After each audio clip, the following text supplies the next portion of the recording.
normal kenyam biya kamal ka Nur TV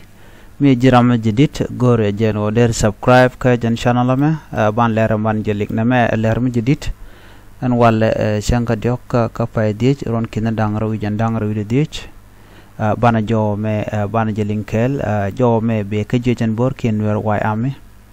bi goro no jen bi je nywa kanete ko ken bana bana manan jikalat gwat me bana jeling chikala no ken chaka maga de ni SSPDF re wi kanasar no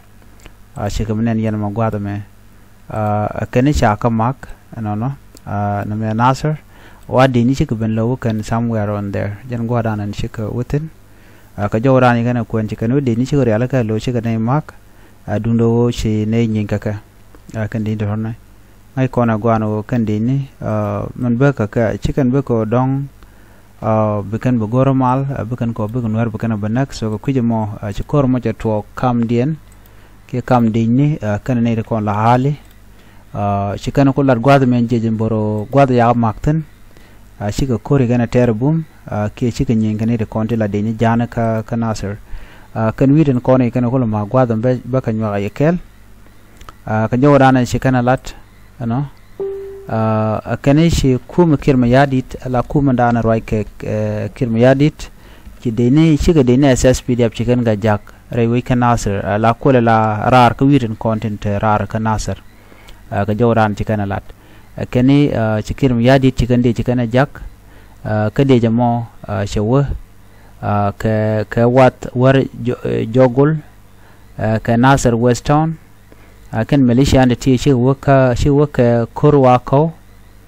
nyok shukan luak wien ka kwat chintor ka shukan wi ti shukan ka mak chikan wejak chikan mak chikan wunto chikan mak chikan chan show wala chan ko chikan mak ke wedang wi ngwana ti ka witin ko ne kan ga mak ni ko ti la jang no chikan la do ne na kan chikan yin ka jejen bor chikan yin ka de ne SSPDF chicken deni chicken anak ne waldich 15 Malaysia ne waldich anak ka deni ka SSPDF ka chijejen bor chicken la dan wo shika mai ti choko jandang ro de kel chicken kap ana ka 2 PKM are kurmo chijejen bor chicken la dan wo konotin ko chicken ne mak chin chana den nak duno chine nye ka yene ka joch ana anytime chicken ne mak jam ka koredi ano ko mima ka ya dorun shi en gor biar bal yen la yen te resistant so kujemo chine bu jogo no bine ka mak changa de ke ko but bine ka mak very soon ko kan taje kan jogo wala kan bu gwada ante ne ten bu kan ne ba mak ka gwine no mi chine ka pal re ko na goni no dong de mal da ben dong da te ka gwan mal ba ben ga baran ta mi kan gor no te mal be so kujemo bine ka mak mu ne te ka gwat pa chine bu jogo no changa den ke ta de jeno bianga padan tam chine kan ne wal dich chine ka mai ti chop jandang lu kel ajan jawdana shalat ramadan na la spokesperson ka wayame on son chol jemes che jo mo che jalat so jan kola gorno de nywa ya kel ka tin kono lat ko dien bana ngaje no de ni kume ke de ni kirma yadi chikan tere wi ka nasir kamal tegare wi ka nasir ko bi kan wayame bikan ganak so jan jala MD antala ke MD dien so mi kan ne gorma la tok no shikan na de la mak bi ka jian gwada ante ka tenel kala orar lel kala o ka wit ko non wer ka ten ko wer village shikan de lo de yo pe ka town de gan kul pek no ma dong